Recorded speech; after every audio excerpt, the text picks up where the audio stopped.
Mes questions c'était sur la partie brûlage dirigé en période estivale. Est-ce que ça nécessite des techniques particulières? Est-ce qu'ils ont fait évoluer en tout cas leur technique par rapport à la saison de brûlage dirigé hivernal? Las quemas de verano, ¿habéis necesitado hacer cosas particulares más o habéis tenido que evolucionar en vuestro sistema de formación para poder quemar en verano? La técnica de quemar en verano es la misma técnica. La technique de brûlage en été, la même qu'on applique en hiver. Pero evidentemente necesitas más horas de formación y experiencia para hacerlo. Voilà, donc, mais il est évident qu'on nécessite d'avoir plus d'heures de formation auprès du personnel pour pouvoir réaliser ces brûlages, avant de pouvoir réaliser ces brûlages. Cada bombero que utilizamos para quemar en verano tiene 150 horas obligatorias de formación chaque cada año. pompier qui vient faire le brûlage en été a au préalable 150 heures de formation en vue de brûlage. Christian. Cada año. Annuel, 150 heures de formation annuelle. Voilà, c'est les 8 heures de FMA biannuelles qu'on a nous. Gérard, oui. Tu peux demander à Marc, est-ce qu'il pourrait gérer les fumées? Je m'explique. Parce que cette année, au mois de juillet, j'ai été appelé sur les coups de 22 heures pour, soi-disant, un feu dans un village, ça sentait la fumée. Donc je suis monté, il n'y avait pas du tout de feu. En plus, les conditions météo pour nous, il n'y avait pas de souci. Par contre, on avait un très fort vent de sud. Et alors, comme on est limitrophe avec l'Espagne, j'ai appelé les pompiers du Val d'Aran. En leur demandant s'ils n'avaient pas un feu chez eux, puisque les fumées revenaient chez nous. Et en fait, ils se sont renseignés, c'était un feu qui était du côté de Lérida, donc c'est-à-dire à peu près à 180 km, et les fumées retombaient chez nous à Luchon. Voilà. Donc si tu pouvais, s'il peut gérer les fumées, ce serait pas mal, parce que Es una pequeña broma. Este verano en el departamento del compañero tuvieron humos de incendios, pero ellos no tenían ningún incendio, alrededor tampoco. Ellos pensaban que era un incendio que pasó en Val d'Aran y cuestionando a los compañeros de Val d'Aran no hubo incendios y se dieron cuenta que era el incendio de Lleida que generaba humo y está pidiendo que si eres capaz de generar la contención del humo en España sería mejor. No. Es más, os vamos a enviar mucho más. On va vous en envoyer encore plus. Básicamente vosotros lo enviáis en Gerona, nosotros lo enviamos por Lérida y vamos haciendo el ciclo. Basiquement, donc nous on envoie les fumées sur Gérone et eux donc ils envoient par là. Pour la petite histoire quand même, cet été, pendant le grand feu de Gironde, un matin, on a constaté qu'on avait de la fumée sur le département.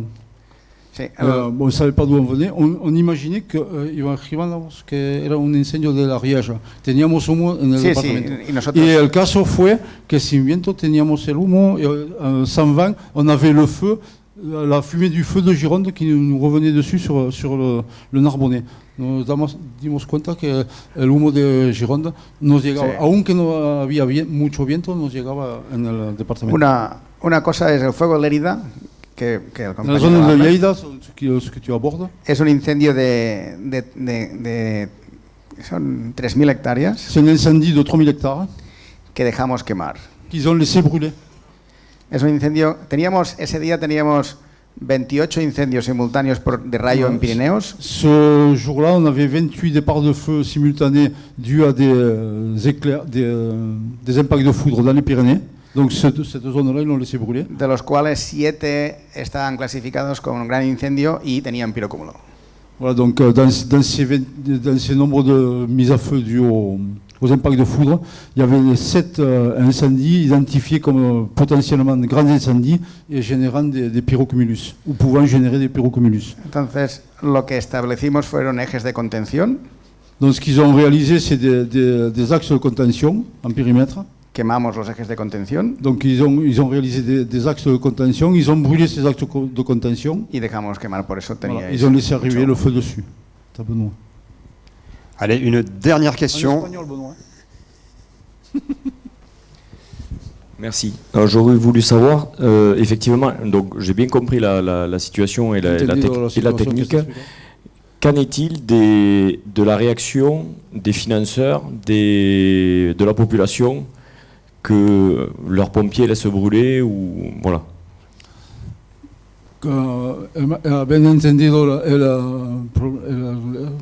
tema de hacer quemas en verano, pero ¿cómo reaccionan la administración y las poblaciones de hacer quemas y dejar quemar incendios en verano? ¿Cómo reaccionan? Evidentemente hay un debate. Il y a un débat, effectivement.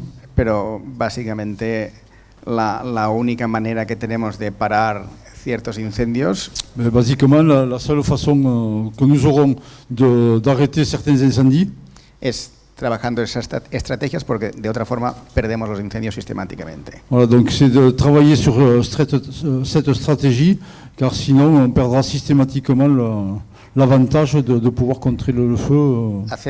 Hace ya 15 años aprendimos una lección dura.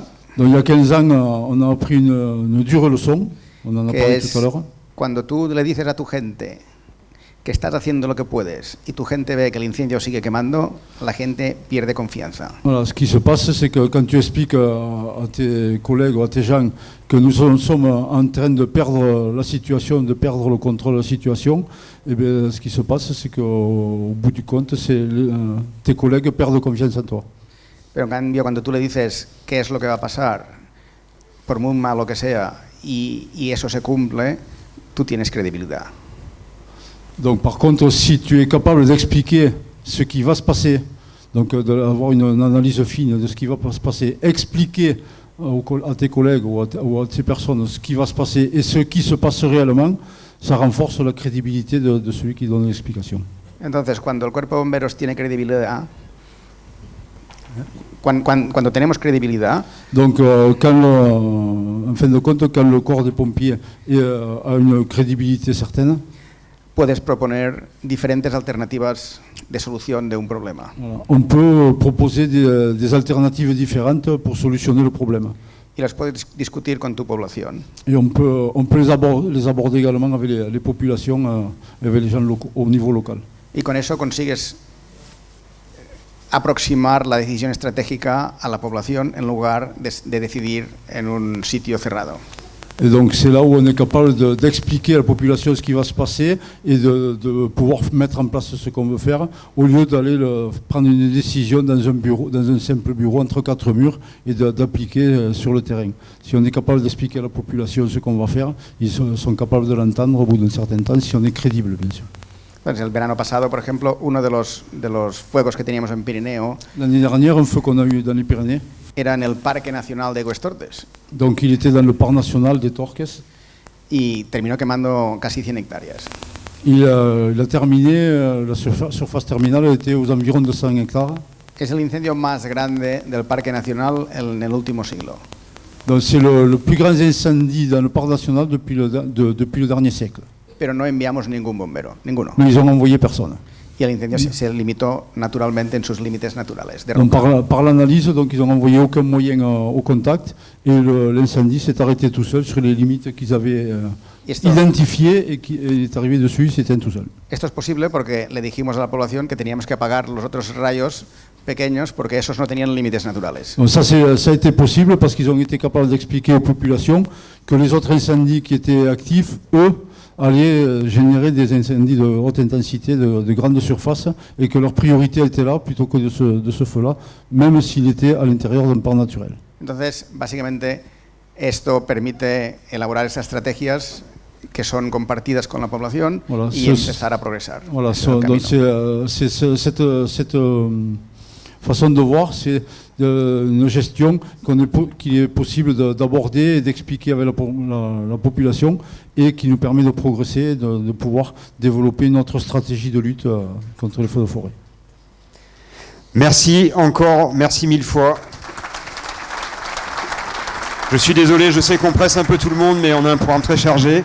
Et on va tout de suite laisser la parole à nos collègues piémontais, Sergio, pour avoir un autre partage d'expérience venu de